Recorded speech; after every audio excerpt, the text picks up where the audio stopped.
आप सभी को प्रभु यीशु के पवित्र नाम में सलाम, नमस्कार। आज का बाइबल अध्ययन हम करेंगे और उसमें हम परमेश्वर के वचन से देखेंगे। हमारा आज का विषय है निर्णय, फैसला या डिसीजन।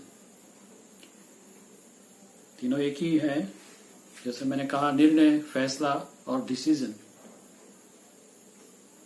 आज हम परमेश्वर के वचन से देखने वाले हैं इस विषय पर, और ये ऐसा विषय है, ये रोजमर्रा के हमारे जीवन में हमारे समक्ष आने वाली ये बात है कि हमें कोई ना कोई निर्णय हमेशा लेना पड़ता है अपने जीवन में, फैसला करना पड़ता है।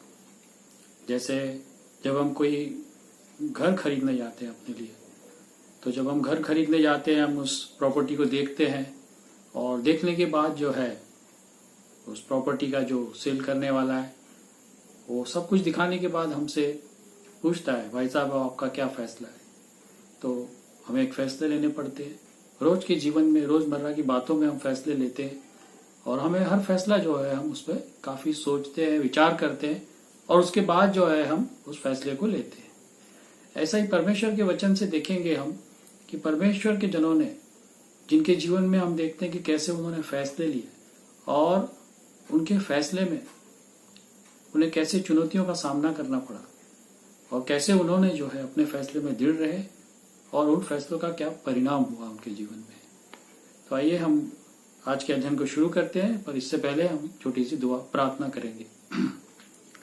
हमारे स्वर्गीय पिता, आपको धन्यवाद देते हैं प्रभु। आज एक बार फिर से आपने हमें यह अवसर दिया है कि हम आपके पवित्र वचन का प्रभु जी अध्ययन करें, उससे अपने रोज के जीवन के विषयों में हम सीखें। प्रभु आज जो हमने विषय लिया है फैसला, प्रभु इस पर तू हमारी सहायता कर ताकि हम तेरे वचनों से सीखें। प्रभु जी, प्रार्थना करता हूँ उनके लिए जो बीमार हैं, प्रभु तू अपना जख्मी हाथ उन तक बढ़ा, उन्हें छू, उन्हें स्पर्श कर, प्रभु तू उन्हें चंगा कर। प्रभु प्रार्थना है हमारे आज के वचन पाठ पर आशीष दे। हमारे प्रभु, हमारे उद्धारकर्ता यीशु मसीह के नाम से मांगते हैं प्रार्थना, आमीन। तो हम देखेंगे, पहला हम जो बाइबल का चरित्र देखने जा रहे हैं वो है मूसा। मूसा जो प्रभु का दास था, प्रभु के द्वारा चुना गया था, और उसके जीवन से हम देखेंगे। तो पहले हम देखते हैं कि मूसा किस तरह से जो है उसका जन्म होता है और किस तरह से जो हो वो है फिरौन के राजमहल में पहुंच जाता है।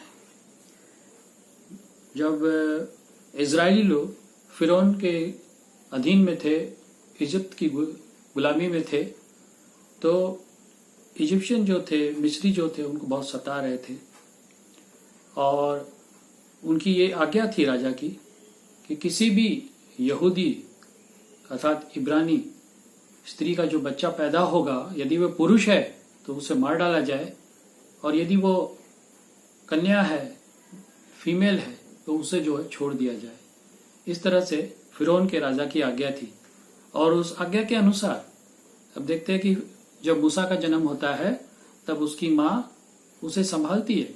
वचन ऐसे बताता है, निर्गमन की किताब उसका 2 अध्याय और 3 पद में लिखा है, जब वह उसे और छिपा न सकी तब उसके लिए सरकंडों की एक टोकरी लेकर उस पर चिकनी मिट्टी और राल लगाकर उसमें बालक को रखकर नील नदी के तीर पर कांसों के बीच छोड़ाई। इस तरह से हम देखते हैं कि उसकी माँ ने जो है मूसा को टोकरी के अंदर रख करके नील नदी में छोड़ दिया।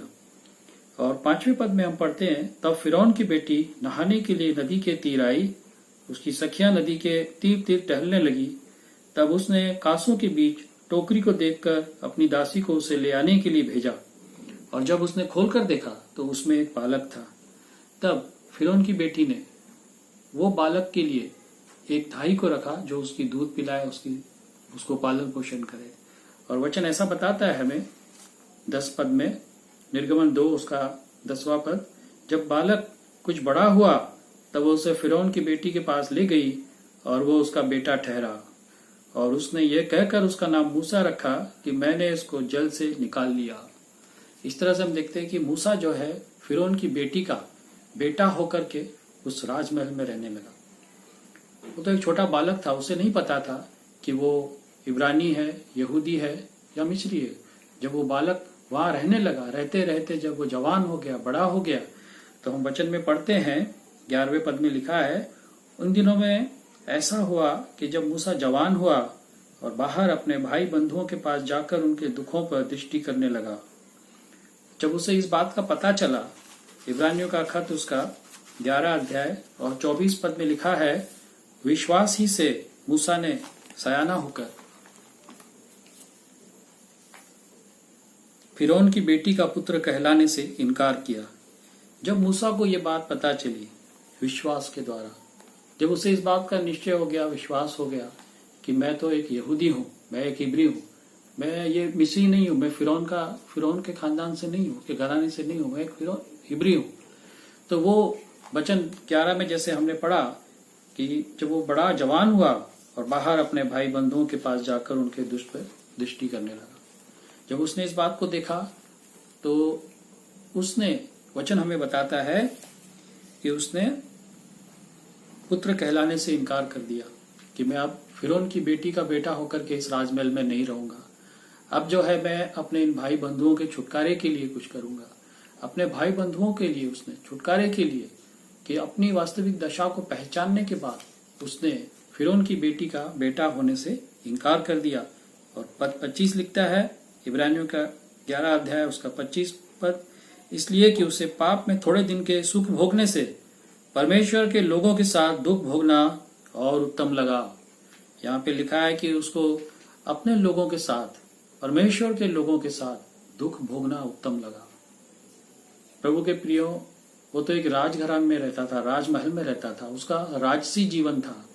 राजाओं का जीवन छोड़ के, राजाओं के सारे सुख सुविधाएं, आराम छोड़ करके उसने फिरौन की बेटी का बेटा होने से इनकार किया और उसने वो महल छोड़ दिया। उसका एक ये फैसला हुआ, उसने अपनी जिंदगी में ये फैसला लिया, ये निर्णय लिया कि आज जो है मैं फिरौन के इस घर को छोड़ दूंगा, फिरौन की बेटी का बेटा होने से मैं इनकार कर दूंगा। वो चाहता था वो राजसी सुख में रह सकता था, परंतु उसने एक फैसला लिया। ये फैसले ने उसके जीवन में बहुत बड़ी तब्दीली लेके आई। ये फैसला जो है उसे परमेश्वर के लिए एक उपयोगी पात्र बनाया। परमेश्वर ने उसे इजरायलियों को फिरौन की गुलामी से छुटकारा देने के लिए इस्तेमाल किया। इतनी बड़ी सेवा प्रभु ने उससे ली। यदि वो उसी सुख विलास में रहता, महल के उस सुख विलासों को नहीं त्यागता, तो वो प्रभु के लिए इस्तेमाल नहीं हो पाता था। इतनी बड़ी सेवा उसके द्वारा नहीं होती थी। हम आज देखते हैं कि मूसा का नाम जो है पवित्र शास्त्र में है, वो कहीं एक राजा का नाम होके किताबों में गुम हो गया होता कि फिरौन के बाद एक इजराइल का, एक मिस्र का एक राजा था जिसका नाम मूसा था। सिर्फ इतनी ही बातों में उसका नाम जो है लोप हो चुका होता। लेकिन आज मूसा का नाम पवित्र शास्त्र में है और हम देखते हैं कि यहूदी, मसीही और मुस्लिम, ये तीन समुदाय जो है, तीन विश्वास करने वाले उसका बड़ा आदर करते हैं, बड़ा सम्मान करते हैं और बड़ा पवित्र भय के साथ, पवित्र आदर के साथ वो उसका नाम लेते हैं, मूसा का नाम। उसके इस फैसले ने कितनी बड़ी ऊंचाई पे ले गया। उसने जो है अपना सुख विलास छोड़ा और वो परमेश्वर के पवित्र वचन में उसका नाम आया। परमेश्वर भी कहता है, हम अगर गिनती की किताब में देखते हैं, उसके गिनती उसके 13 अध्याय में हम पढ़ते हैं, जहां पे 12 अध्याय में गिनती 12 उसका तीसरा पद, मूसा तो पृथ्वी भर के रहने वाले सब मनुष्यों से बहुत अधिक नम्र स्वभाव का था। परमेश्वर का वचन बताता है वो एक नम्र स्वभाव का था। और वो भी कैसे? सारी पृथ्वी के रहने वाले लोगों में, समस्त पृथ्वी में वो नम्र स्वभाव का था। और दूसरी गवाही उसकी परमेश्वर ने दी कि मेरा दास मूसा ऐसा नहीं, वो तो मेरे सब घरानों में विश्वास योग्य है। गिनती उसका 12 अध्याय 7 पद में लिखा है, मेरा दास मूसा ऐसा नहीं है, वो तो मेरे सब घरानों में विश्वास योग्य है। परमेश्वर ने उसकी गवाही दी। प्रभु के प्रियो, ये कितनी बड़ी बात है कि उसने जो है एक फैसला लिया, उस फैसले ने उसकी जिंदगी को बदल दिया। परमेश्वर द्वारा वो इस्तेमाल किया गया, परमेश्वर द्वारा जो है वो आशीषित किया गया, उसकी गवाही दी गई कि वो विश्वास योग्य है और वो नम्र है। और एक बात हम देखते हैं कि मूसा के द्वारा परमेश्वर ने 10 कमांडमेंट्स दिए, जिसे हम पढ़ते हैं निर्गमन के 20 अध्याय में, जहाँ पे परमेश्वर ने मूसा के द्वारा 10 आज्ञाएं दी। ये 10 आज्ञाएं समस्त मसीही और समस्त जूइश, यहूदी और इस्लाम ये सभी जानते हैं। ये इतनी बड़ी 10 कमांडमेंट्स की जो आज्ञा है प्रभु ने अपने दास मूसा के द्वारा इस संसार को दी। हम यूहन्ना के सुसमाचार में भी पढ़ते हैं कि व्यवस्था तो मूसा के द्वारा दी गई। एक व्यवस्था, इतनी बड़ी व्यवस्था परमेश्वर ने मूसा के द्वारा दी, सारी विधियां परमेश्वर ने उसके द्वारा दी। कितना बड़ा निर्णय मूसा का था कि उसने अपने सारे उस महल के सुख चैन को छोड़ा और वो प्रभु के लिए फैसला लेकर निकल पड़ा अपने लोगों के लिए। हमारे भी जीवन में हमें देखना है क्या हम प्रभु के लिए ऐसा जीवन जी रहे। हमारे जीवन में भी चुनौतियां आ सकती हैं और आती हैं, हम कैसा फैसला लेते हैं। और हम एक और चरित्र को देखेंगे जिसने जो फैसला लिया, वो हमें मिलता है दानियल की किताब, उसका 3रा अध्याय। दानियल की किताब 3रा अध्याय में हम देखते हैं, यहाँ पर एक बहुत ही सुंदर घटना है, कहानी है, जिसको हम सभी अधिकतर जिन्होंने पुराना नियम पढ़ा है, दानियल की पुस्तक पढ़ी है, वो जानते हैं। और वैसे भी जो नहीं जानते हैं उनके लिए मैं जो इसमें से कुछ वचनों को पढ़ के बताऊंगा कि दानियल की किताब उसका 3रा अध्याय पहले पद में लिखा है, नबूकदनेस्सर राजा ने सोने की एक मूर्ति बनाई। अब यहाँ पर जो नबूकदनेस्सर राजा का वर्णन आ रहा है, नबूकदनेस्सर राजा जो बेबीलोन का राजा था, इसने जब यहूदियों के ऊपर आक्रमण करके उन्हें बंधवा करके बाबुल की बंधुआई में वो ले आया था। उस समय में जो यहूदी लोगों को बंधवा करके अपने शासन में ले आया था, बाबुल में ले आया था, उस समय की ये घटना है। और नबूकदनेस्सर राजा ने एक सोने की बड़ी मूर्त बनाई, एक बड़ी मूर्त उसने खड़ी की। और उसने जो है, दूसरे पद में हम पढ़ते हैं, तब नबूकदनेस्सर राजा ने अधिपतियों, हाकिमों, गवर्नर, जजों, खजांचियों, न्यायियों, शास्त्रियों आदि प्रांत प्रांत के सब अधिकारियों को बुलावा भेजा कि वे उस मूर्त की प्रतिष्ठा में आए जो उसने खड़ी कराई है। अब राजा ने ये मूर्ति की प्रतिष्ठा करनी चाहिए और उसने इतने बड़े बड़े लोगों को, जो उसके सारे शासन में जो काम करने वाले थे, प्रशासन में, उन सबको उसने बुलाया था उसमें कि उसकी प्रतिष्ठा करे। और उसने उसके लिए एक आज्ञा भी जो है उसने जाहिर करवाई थी, निकाली थी। वो 6 में हम पढ़ते हैं, जो कोई गिरकर दंडवत न करेगा वह उसी घड़ी धधकते हुए भट्टे के बीच में डाल दिया जाएगा। और राजा ने ऐसी आज्ञा निकाली थी कि जब सारा जो संगीत बजेगा उस समय जो है सभी लोग जो है यहाँ मौजूद हैं और सभी आपको गिर करके उस मूर्त के आगे दंडवत करना है। ये राजा ने आज्ञा निकाली थी। और राजा ने ये आज्ञा निकाली थी कि जो कोई उस मूर्त के आगे दंडवत नहीं करेगा वो धधकते हुए भट्टे में डाल दिया जाएगा। कितनी जबरदस्त और कितना चैलेंज था, वहां पे एक चुनौती थी। और ये यहूदी लोग जो 10 नियम, जो 10 कमांडमेंट्स है, उनको ये जानने वाले लोग थे। परमेश्वर के द्वारा इन्हें व्यवस्था मिली थी मूसा के द्वारा। और उसमें ये 10 कमांडमेंट्स में जो थी, पहली आज्ञा थी कि तो मुझे छोड़ दूसरों को ईश्वर करके न मानना और कोई मूर्त खोद कर मेरे नाम से नहीं बनाना। परमेश्वर की आज्ञा थी कि हम मूर्ति पूजा नहीं करना। परमेश्वर की आज्ञा थी कि मुझे छोड़, यहोवा को छोड़ और किसी को तुम्हें नहीं मानना और कोई तुम्हारा परमेश्वर नहीं है, क्योंकि वही एक सच्चा और जिंदा परमेश्वर है। हाँ मित्रों, केवल एक ही है जिंदा परमेश्वर, और नहीं है बहुत सारे, और न कोई मूर्त परमेश्वर है। यहाँ पर जब दानियल की किताब में हम पढ़ते हैं, नबूकदनेस्सर ने ये आज्ञा निकाली कि जो नहीं उसे नमन करेगा उसे धधकते भट्टे में डाल दिया जाएगा। और पद 8 में हम पढ़ते हैं, उसी समय कई एक कसदी पुरुष राजा के पास गए और कपट से यहूदियों की चुगली खाई। अब ये कुछ कसदी लोग थे जो नबूकदनेस्सर राजा के वहां के प्रांत के थे, और उन्होंने जाकर के राजा से चुगली खाई कि तूने जो आज्ञा दी है कि जो मूर्त के आगे दंडवत करना है और जो नहीं करेगा उसे धधकते में डाल दिया जाएगा, धधकते भट्टे में डाल दिया जाएगा। और उन्होंने कहा कि जो यहूदी हैं अपने देश में और यहाँ पर जो मौजूद है, वो राजा तेरी आज्ञा को नहीं मान रहे, वो तेरी आज्ञा के मूर्त के विरोध में जा रहे हैं, तेरी ठहराई खड़ी कराई मूर्ख को दंडवत नहीं कर रहे। जब राजा को ये बताया गया, उनके नाम बताए गए कि वो शद्रक, मेशक और अबेदनगो है, तब वचन कहता है 13 में, तब नबूकदनेस्सर ने रोष और जलजलाहट में आकर आज्ञा दी कि शद्रक, मेशक और अबेदनगो को लाओ।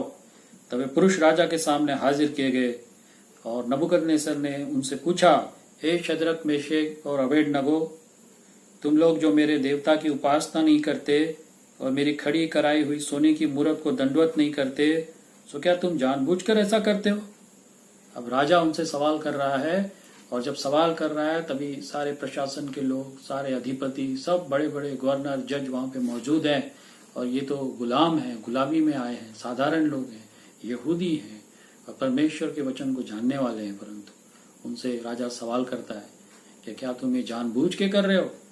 और राजा उनसे कहता है, क्या तुम नहीं जानते इसका क्या परिणाम होगा? इसका परिणाम मैंने बताया है कि जो इस मूर्त के आगे दंडवत नहीं करेगा उसे धधकते भट्टे में डाल दिया जाएगा। तब हम देखते हैं इन तीनों ने क्या जवाब दिया राजा को। पद 16 और 17 और 18 हम पढ़ेंगे। दानियेल की किताब उसका 3 अध्याय पद 16 से 18 तक। शद्रक, मेशक और अबेदनगो ने राजा से कहा, हे नबूकदनेस्सर, इस विषय में तुझे उत्तर देने का हमें कुछ प्रयोजन नहीं जान पड़ता। हमारा परमेश्वर जिसकी हम उपासना करते हैं वह हमको उस धधकते हुए भट्टे की आग से बचाने की शक्ति रखता है, वरन हे राजा, वो हमें तेरे हाथ से भी छुड़ा सकता है।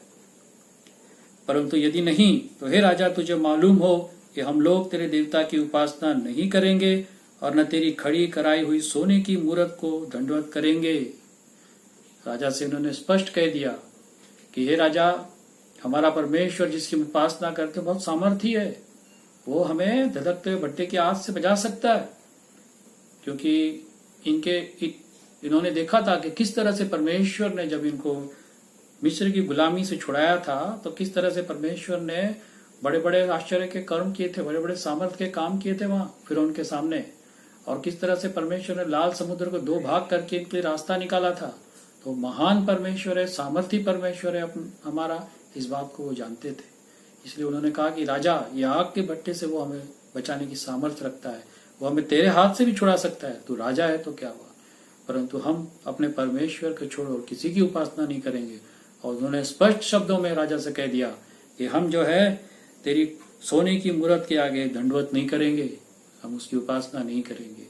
और पढ़ते हैं, सुनते ही राजा नबूकदनेस्सर झुंझला उठा और उसके चेहरे का रंग शद्रक, मेशक और अबेदनगो की ओर बदल गया, और उसने आज्ञा दी कि भट्टे को 7 गुना अधिक धधका दो।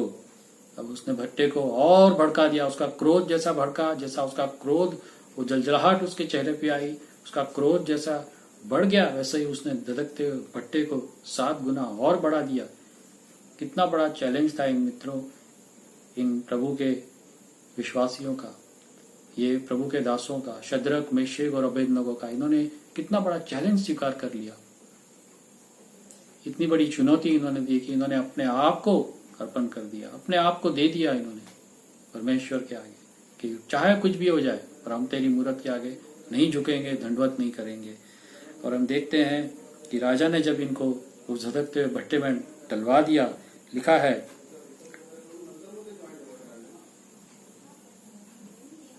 21 पद में, तब वे पुरुष अपने मोजों, अंगरखों, बागों और वस्त्रों सहित बांधकर उस धधकते हुए भट्टे में डाल दिए गए। और भट्टे में जब डाल दिया गया तब राजा देखता है और देख के अचंभित हो जाता है।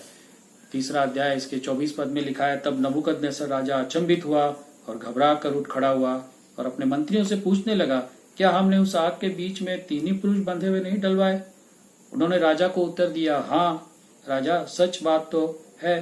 फिर उसने कहा, अब मैं देखता हूँ कि 4 पुरुष आग के बीच खुले हुए टहल रहे हैं और उनको कुछ भी हानि नहीं पहुंची, और चौथे पुरुष का स्वरूप ईश्वर के पुत्र के सदृश है। तब नबूकदनेस्सर राजा ने देखा कि मैंने तो इनमें 3 डाले थे, शद्रक, मेशक और अबेदनगो को, पर यहाँ पे मैं 4 को देख रहा हूँ। ये चौथा व्यक्ति कौन है जिसका स्वरूप ईश्वर के पुत्र के सदृश है? मित्रों, परमेश्वर ने जब उन्होंने अपने आप को दे दिया, इतनी जबरदस्त चुनौती का सामना उन्होंने किया, परमेश्वर ने उन्हें बचाने के लिए अपने पुत्र को, यीशु मसीह को उनके साथ, उनके बीच भेज दिया उस आग में। और वचन बताता है कि उनको कोई हानि नहीं हुई, प्रभु ने अद्भुत रीति से, परमेश्वर ने अपने लोगों को जो उसके ऊपर विश्वास रखते हैं, जिन्होंने उसके लिए अपने आप को अर्पित कर दिया, दे दिया, उनको किस अद्भुत रीति से प्रभु ने उस आग में आके बचाया। जो आग के भट्टे में जिन्होंने उन्हें डाला था, वो उस आग के ताप से, सेक से जलकर मर गए, परंतु ये 3 उस आग के बीच में जीवित रहे, इन्हें किसी भी प्रकार की हानि नहीं हुई। कितना बड़ा उन्होंने निर्णय लिया अपने जीवन में कि हम अपने प्रभु को छोड़कर किसी की उपासना नहीं करेंगे। ये एक फैसला, ये एक निर्णय, ये एक चैलेंज, कितना बड़ा महिमा उसने उत्पन्न किया परमेश्वर के लिए। हम आगे के पद में देखते हैं। तब राजा नबूकदनेस्सर, 3 अध्याय 28 पद में, नबूकदनेस्सर कहने लगा, धन्य है शद्रक, मेशक और अबेदनगो का परमेश्वर, जिसने अपना दूत भेजकर अपने इन दासों को इसलिए बचाया क्योंकि इन्होंने राजा की आज्ञा न मानकर उसी पर भरोसा रखा और यह सोचकर अपना शरीर भी अर्पण किया कि हम अपने परमेश्वर को छोड़ किसी देवता की उपासना व दंडवत न करेंगे। राजा खुद कह रहा है कि इनका परमेश्वर जिसकी उपासना करते उसने अपना दूत भेजकर इनको छुड़ाया है। धन्य है, बोलता है, शद्रक मेशक का परमेश्वर। और राजा ने आज्ञा निकाली। राजा कहता है 29 पद में, 3 अध्याय 29 पद, इसलिए अब मैं ये आज्ञा देता हूं कि देश देश और जाति जाति के लोग और भिन्न भिन्न भाषा बोलने वालों में से जो कोई शद्रक, मेशक और अबेदनगो के परमेश्वर की कुछ निंदा करेगा वो टुकड़े टुकड़े किया जाएगा और उसका घर घूरा बनाया जाएगा, क्योंकि ऐसा कोई और देवता नहीं जो इस रीति से बचा सके। आग के भट्टे से, जिसको 7 गुना तपाया गया था, राजा का क्रोध उसके ऊपर भड़का था उन पर, और ऐसे भड़के क्रोध को कैसे प्रभु ने उसमें से अपने बच्चों को, अपने लोगों को, अपने विश्वासियों को बचाया। ये तो एक चैलेंजिंग जीवन था, एक चैलेंज था उनके आगे। यदि हम इसके मूर्त के आगे झुकते हैं तो हम अपने परमेश्वर के विरोध में जाते हैं, और यदि हम अपने परमेश्वर की समर्पण करते हैं, उसके आगे अपने शरीर को देते हैं, तो ये आग का भट्टा हमें झेलना पड़ेगा। उन्होंने उसके लिए उसे कबूल किया, उसे माना, और उन्होंने अपने परमेश्वर के लिए दृढ़ता से स्थिर रहे। और हम देखते हैं कि तब राजा ने, लिखा है पद 30 में, तब राजा ने बाबुल के प्रांत में शद्रक, मेशक, अबेदनगो का पद और ऊंचा किया, और राजा ने जो है उनको सम्मानित किया, उनका पद ऊंचा बढ़ा दिया। किस तरह से हमने देखा ये 2 घटनाओं में, एक तो मूसा की घटना में और दूसरा यहाँ शद्रक मेशक की घटना में, कि किस तरह से अद्भुत रीति से परमेश्वर ने जो है अपने दासों को बचाया, और उनके जीवन ने परमेश्वर के लिए वो महिमा उत्पन्न की। वो महिमा उनके जीवन से मिली जब उन्होंने अपने आप को पूरी तरह से दे दिया। तो हमारे जीवन से, हमारे जो फैसलों से परमेश्वर को महिमा मिलनी चाहिए। उनके फैसलों से, निर्णय से परमेश्वर को महिमा मिली। और एक को हम देख लेंगे, वो है लूका की किताब से। इस कहानी से हम सभी अच्छे से परिचित हैं, जो उड़ाऊ पुत्र की कहानी के नाम से जाना। उसका 15 अध्याय और 11 से लेकर यदि हम 32 तक पढ़ लेते हैं तो ये पूरी कहानी हमें समझ आ जाती है। लेकिन फिर भी मैं जो है थोड़ा सा बीच से ही उन पदों को लूंगा जो हमारा मुख्य विषय से संबंधित है। तो जब हम देखते हैं कि उड़ाऊ पुत्र में एक छोटा बेटा, एक पिता के 2 पुत्र थे। जो छोटा बेटा था उसने पिता से अपनी संपत्ति का हक मांगा और अपना जो हिस्सा लेकर के वो दूर देश चला गया।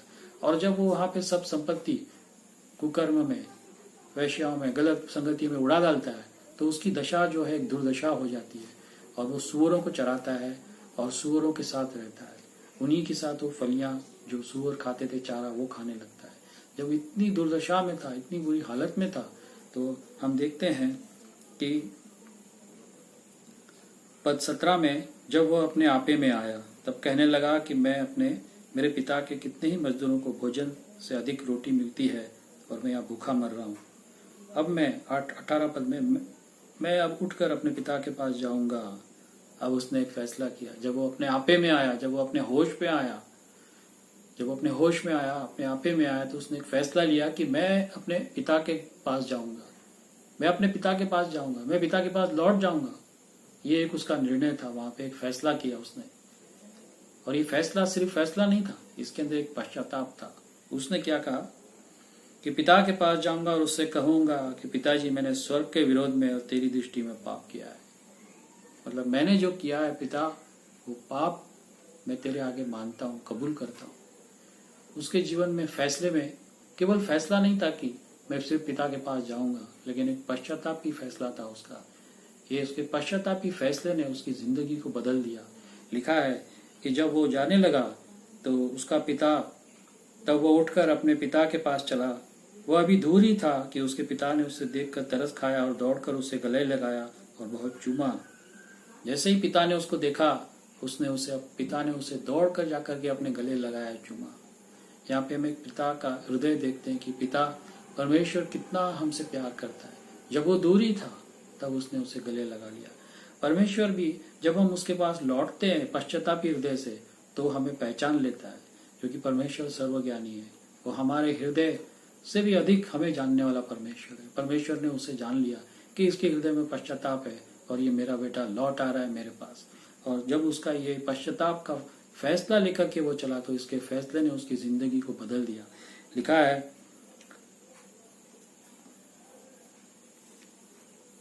पिता ने अपने दासों से कहा, झट अच्छे से अच्छा वस्त्र निकाल कर उसे पहनाओ और उसके हाथ में अंगूठी और पांव में जूतियां पहनाओ। पिता ने जो है उसको आशीषित किया। पिता ने जो है उसको फिर से वही सम्मान, वही स्थान फिर से दिया। मित्रों, यदि हमारा जीवन किसी पाप में या किसी बुराई के कारण अस्त व्यस्त हो गया है, तो हम आज एक फैसला करें कि हम अपने पिता के पास लौट जाएंगे, अपने प्रभु के पास, अपने सृष्टिकर्ता के पास लौट जाएंगे। मित्रों, हमारे पापों की माफी के लिए, पापों की क्षमा के लिए पिता ने अपने बेटे यीशु मसीह को भेजा, जो हम सबके गुनाहों के लिए क्रूस के ऊपर, आज से 2020 वर्ष क्रूस के ऊपर उसने अपना लहू बहाया, अपना प्राण दिया है।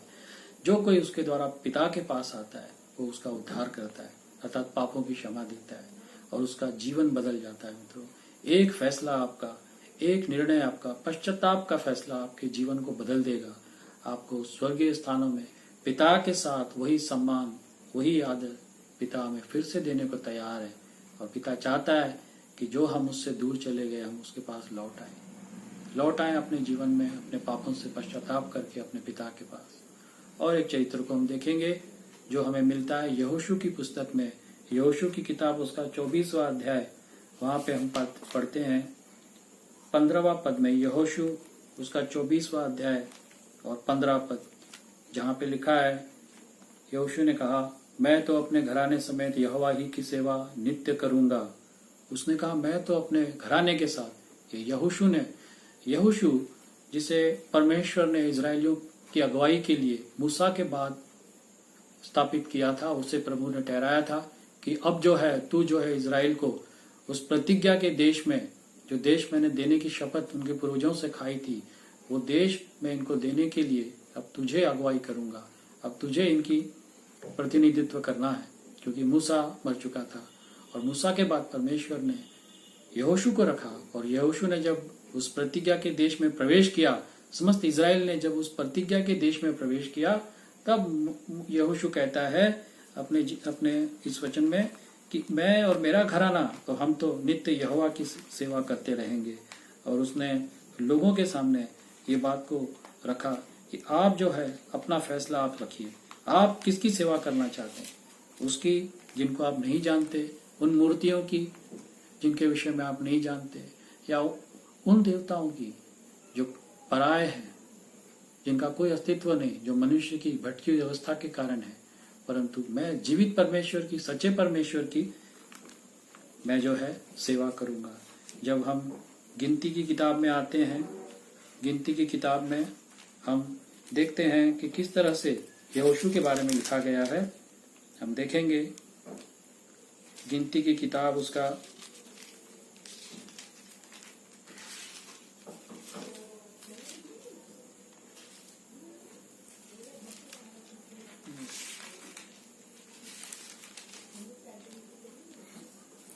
यहोशू के विषय में लिखा गया है कि वह एक बहुत करेजियस और बहुत ही हिम्मत वाला था। गिनती की किताब में हम जब 14 अध्याय में आते हैं, जब मूसा ने जो देश की प्रतिज्ञा परमेश्वर ने की थी उनको देने के लिए, जब उसका हाल लेने को परमेश्वर ने उन्हें भेजा था कि उस देश का भेद लेकर के आए वो कैसा है, तो जो लोग गए थे उनके अंदर यहोशू भी था। और यहोशू था, कालेब था, और सभी इजराइल के गोत्र के एक लोग थे। जब देश का भेद लेकर के आए तो लोगों ने उनको बताया कि वो देश बहुत अच्छा है, लेकिन उन्होंने ये भी बताया कि वहाँ किस प्रकार के लोग हैं। तो ये जब सुनकर के लोग चिल्ला उठे, रोने लगे। उस समय पर यहोशू ने जो है उन लोगों को सांत्वना दी, हिम्मत बंधाया। लिखा है गिनती की किताब उसका 14 अध्याय 7 पद में, इस्राएलियों की सारी मंडली से कहने लगे कि जिस देश का भेद लेने को हम इधर उधर घूम कर आए हैं वो अत्यंत उत्तम देश है। यदि यहोवा हमसे प्रसन्न हो तो हमको उस देश में जिसमें दूध और मधु की धाराएं बहती है पहुंचाकर उसे हमें दे देगा। केवल इतना करो कि तुम यहोवा के विरुद्ध बलवा न करो और न तो उस देश के लोगों से डरो, क्योंकि वे हमारी रोटी ठहरेंगे। छाया उनके ऊपर से हट गई है और यहोवा हमारे संग है, उनसे न डरो। उसने मंडली को, इजरायली मंडली को चिताया, लोगों को हिम्मत बंधाई कि आपको डरना नहीं है, आप हिम्मत रखिए। और हम निर्गमन उसके 33 अध्याय में पढ़ते हैं। 33 अध्याय की 11 पद में हम देखते हैं कि किस तरह से यहोशू के विषय में लिखा है कि जब मूसा जब तंबू में जाता था परमेश्वर से प्रार्थना करने के लिए, तब लिखा है कि पर यहोशू नाम का जवान जो नून का पुत्र और मूसा का टहलुआ था, वो तंबू में से न निकलता था। वो तंबू को नहीं छोड़ता था, वो परमेश्वर की उपस्थिति में बना रहता था। वो प्रार्थना में उसका जीवन था, प्रार्थना उसके जीवन का एक मुख्य भाग था। वो तंबू को नहीं छोड़ता था। लिखा है कि मूसा तो फिर से वापस से अपने इजरायलियों के बीच चला जाता था, छावनी में चला जाता था, लेकिन यहोशू जो है उस तंबू को नहीं छोड़ता था। वो बराबर उस तंबू में बना रहता था परमेश्वर की उपस्थिति में। और यही परमेश्वर की उपस्थिति ने उसको ऐसा हियावित किया, ऐसा साहसी बनाया कि वो निडर रहा और वो उस प्रतिज्ञा के देश में गया। और वो जाकर के कहता है कि मैं और मेरा घराना परमेश्वर की सेवा करेंगे। मित्रों, हमारे भी जीवन में हम भी ऐसी प्रतिज्ञा लें, ऐसी चुनौतियां लें, जिससे हमारे जीवन से, हमारे फैसले से परमेश्वर को महिमा मिले। मैं एक छोटी सी गवाही आपको बताना चाहता हूँ। पंडित नारायण वामन तिलक, जो हमारे महाराष्ट्र में रत्नागिरी में जिनका जन्म हुआ था, और उन्होंने किस तरह से प्रभु यीशु मसीह को ग्रहण किया अपने जीवन में, जबकि वो एक ब्राह्मण परिवार से थे, पंडित घराने से थे। और उनकी माता जो थी शुरू से ही एक धार्मिक प्रवृत्ति की उनकी माँ थी, और उनके ही प्रभाव से वो काफी जो है धर्म में और अच्छे कार्यों में, उनकी माता की शिक्षा थी कि धर्म और लोगों की सहायता करो, लोगों के साथ अच्छा व्यवहार करो, ये उनकी शिक्षा थी। उसमें वो पूरी तरह से उनके अंदर ये बात को उसकी माँ ने डाला था। परंतु उनके मन में एक खोज थी कि सत्य को वो जानना चाहते थे कि वास्तव में सच्चाई क्या है। और वो जो है शुरू से ही जातिवाद से जो है वो घृणा करते थे, उन्हें पसंद नहीं था।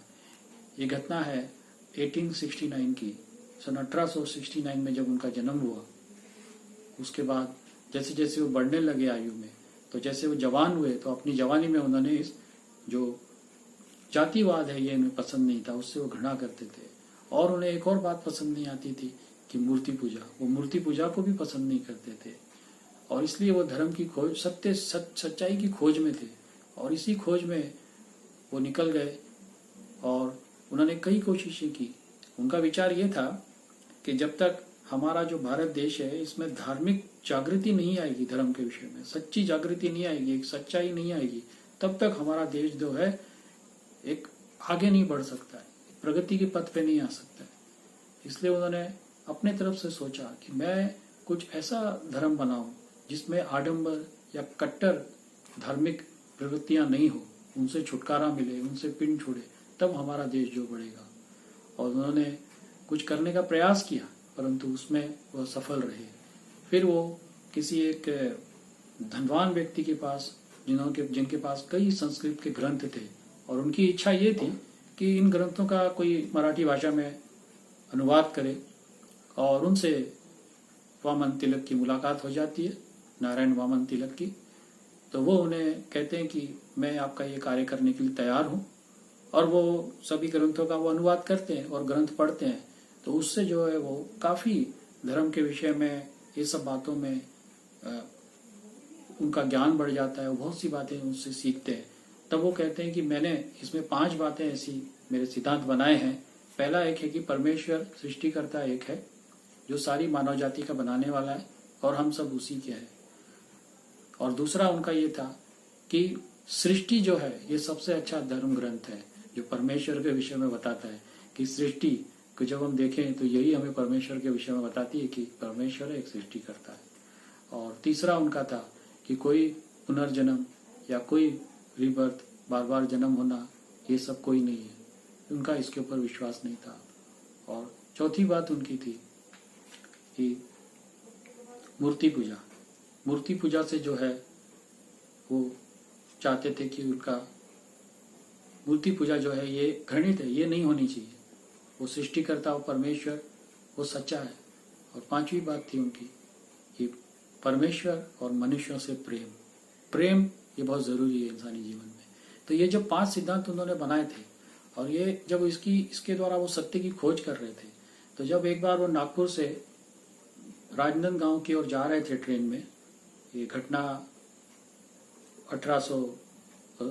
1893 की बात है, 1893 की। जब वो ट्रेन में जा रहे थे, उस समय ब्रिटिश का राज था, और एक मिशनरी उनसे वहाँ ट्रेन में मिले, जबकि वो उन्हें नहीं पता कि ये मिशनरी है, परंतु वो वहाँ बैठे उनके पास, और मिशनरी ने देखा कि वो संस्कृत में कुछ कविताएं पढ़ रहे हैं, तो उनकी इच्छा हुई कि मैं इनसे बात करूं। और जब उनसे बातचीत करने लगे, तब नारायण वामन तिलक जी को लगा कि ये संस्कृत के अच्छे ज्ञाता हैं, इन्हें इंटरेस्ट है इसमें, और उनकी धीरे धीरे बातचीत होने लगी। तब उन्होंने बातचीत करते करते उस मिशनरी जिनका नाम था Ernest Ward, free Methodist church के थे वो, तो उन्होंने उनसे पूछा कि ईसाई मसीहत के बारे में, धर्म के बारे में आपका क्या विचार है, क्या मत है। तब उन्होंने अपने ये 5 बातें उनके आगे रखी। और जब उन्होंने, अर्नेस्ट वार्ड ने, उस मिशनरी ने जब उनकी 5 बातें सुनी, तब उन्होंने कहा कि परमेश्वर आपकी अगुवाई कर रहा है और आप बहुत जल्दी जो है मसीह हो जाओगे। तब उन्हें लगा ये क्या पागलपन की भविष्यवाणी है मेरे लिए, मैं कैसे मसीह हो जाऊंगा। और मित्रों, जाते समय उन्होंने उन्हें एक नया नियम दिया। उनसे कहा आप इसे पढ़िए, प्रभु की बातें, प्रभु यीशु मसीह की जीवनी, पवित्र वचन, ये आप पढ़िए। और उन्होंने ले ली उनसे वो पुस्तक, और वो वैसे ही हर पुस्तक को पढ़ने के वो शौकीन थे। तो उन्होंने इस पुस्तक को लिया, पढ़ने लगे नया नियम। और जब वो मत्ती की किताब में आए, तो उन्होंने जो पहाड़ी उपदेश पढ़ा, तो पहाड़ी उपदेश ने उनके जीवन को परिवर्तित कर दिया। वो कहने लगे मेरे जीवन के कई प्रश्नों के सवाल जो है इस पहाड़ी उपदेश में मुझे मिल गए। कई प्रश्न जो थे जिनके लिए मैं जूझ रहा था, प्रेम के विषय में, दया के विषय में, सच्चाई के विषय में, और जो एक खोखलापन, एक जो आडंबर था, जो ढोंग था, उससे उनको छुटकारा मिला। और उन्होंने धीरे धीरे वचन में, प्रार्थना में वो बढ़ते गए, संगति फिर उन्हें करने लगे, तो प्रभु के ज्ञान में, उसकी पहचान में वो बढ़ गए। और जब बपतिस्मा लेने का समय आया 1895 में, उस मिशनरी के करीब 2 साल के बाद, जैसा उन्होंने कहा था कि तुम बहुत जल्दी जो है मसीह हो जाओगे, और 2 साल बाद उन्होंने बपतिस्मा लिया। उनके बपतिस्मे में भी उन्होंने काफ़ी प्रार्थना की उसके लिए, काफ़ी उन्होंने सोच विचार में थे। और वो कहते हैं कि मुझे नवंबर माह में 3 दिन कंटिन्यू लगातार एक ही सपना आता रहा कि भाई तू बपतिस्मा ले ले और यीशु मसीह का अनुयायी हो जा। ये 3 दिन बरकरार उनको सपने आते रहे, और उन्होंने आखिरकार 1890 में जो है 95 में बपतिस्मा लिया। परंतु उनकी पत्नी और बेटा प्रभु से दूर थे, और उन्होंने कई बार कोशिश की कि इन्हें प्रभु से वापस लौटा ले आए अपने मत में, हिंदू मत में, परंतु उन्होंने फिर पीछे मुड़ के नहीं देखा। उन्होंने जो एक फैसला ले लिया था कि अब मैं जो है केवल और केवल प्रभु के पीछे चलूंगा, क्योंकि यही सच्चा प्रभु, यही सच्चा है, यही सच्चाई है, क्योंकि उन्हें इसमें सच्चाई दिखी। मत्ती की किताब, उसका पहाड़ी उपदेश, उसने उनके जीवन को बदल दिया था, स्पर्श किया था उनके जीवन को, और उनका एक फैसला हो गया कि अब मैं प्रभु में रहूंगा। और 5 साल, जब उनके बपतिस्मे के 5 साल बाद उनकी पत्नी ने प्रभु को ग्रहण किया 1900 में, और इस तरह से वो धीरे धीरे प्रभु में बढ़ते रहे, चलते रहे, और सन 1919 में मुंबई में उनका देहांत हो गया। तो ये एक अद्भुत गवाही है पंडित नारायण वामन तिलक की। पंडित घराने से थे, और हम जानते हैं कि हमारे देश के बहुत बड़े एक जो समाज सुधारक कहें या राजनेता कहें उस जमाने के, जिन्होंने अंग्रेजों से लड़ाई की भारत को आज़ादी दिलाने के लिए, लोकमान्य तिलक, ये उनके करीबी रिश्तेदारों में से थे। प्रभु ने अद्भुत रीति से इनको चुना और प्रभु की महिमा के लिए उन्हें इस्तेमाल भी किया। तो मित्रों, आज का हमारा ये फैसला, निर्णय, डिसीजन, ये यहीं पे खत्म होता है, लेकिन डिसीजन अभी भी बाकी है। आप में से जो भी प्रभु के लिए निर्णय लेंगे, वो प्रभु की महिमा के लिए इस्तेमाल होंगे। मैं और आप, हमारे जीवन में ये निर्णयों की, फैसले करने की घड़ियां आती रहेंगी, चुनौतियां आती रहेंगी, और हमें प्रभु सहायता करे कि हम ऐसा निर्णय लें, ऐसा फैसला करें अपने जीवन में कि हमारे फैसले से प्रभु की महिमा हो, हमारे फैसले से प्रभु की महिमा हो। प्रभु हम सबको वो बुद्धि, वो सामर्थ्य प्रदान करे कि हम ऐसा फैसला लें जिससे हमें पछताना नहीं पड़े, जिससे हमें खुशी, आनंद और शांति मिले। आइए हम अपने सिरों को झुकाएंगे और एक छोटी सी दुआ करेंगे।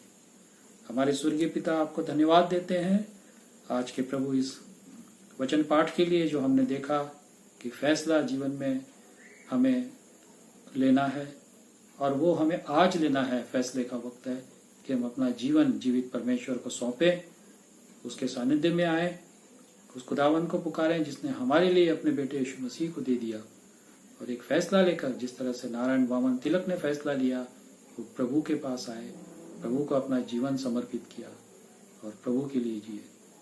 प्रभु तो हमारी सहायता कर। हमारे प्रभु, हमारे उद्धारकर्ता यीशु मसीह के नाम से मांगते हैं, आमीन।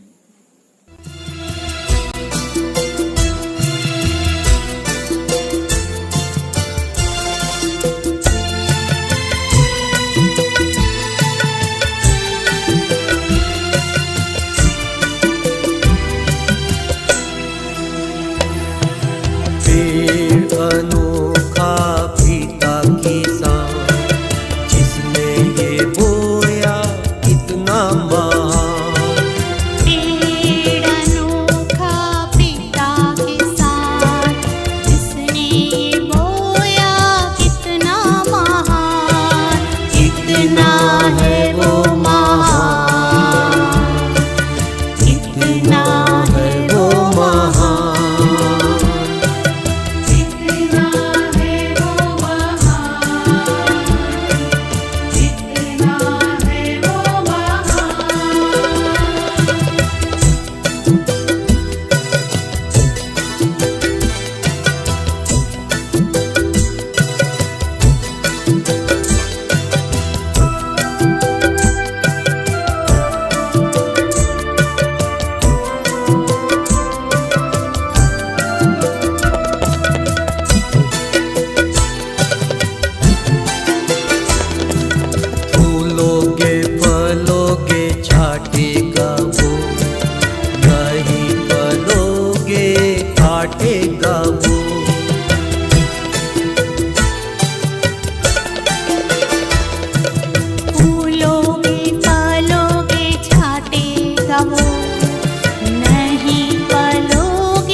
की महिमा को तुम जानोगे, फूलोगे, फलोगे, फल लाओगे।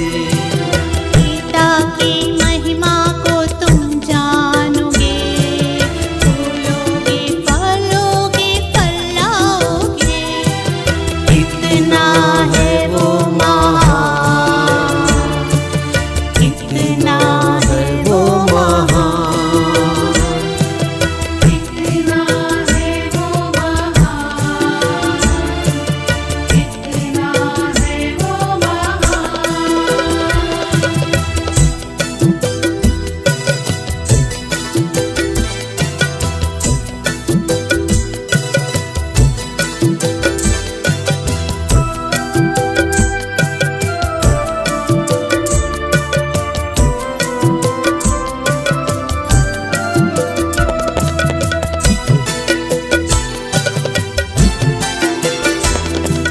प्रेम किया है, आज्ञा दिया, ऐसा कभी ना किसी ने किया।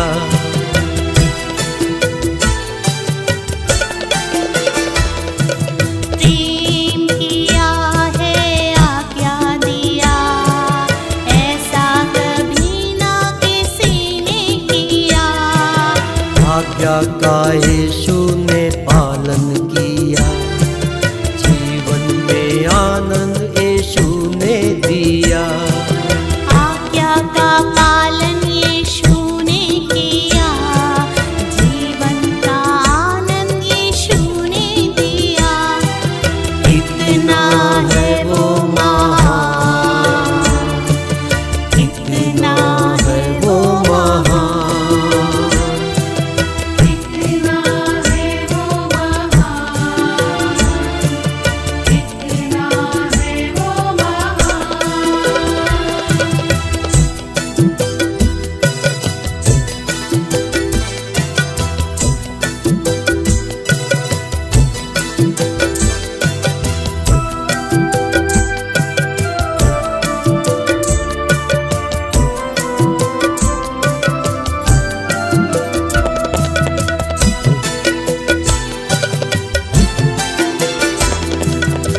तुमने चुना नहीं उसने चुना है, मित्र बनाया नहीं है दास।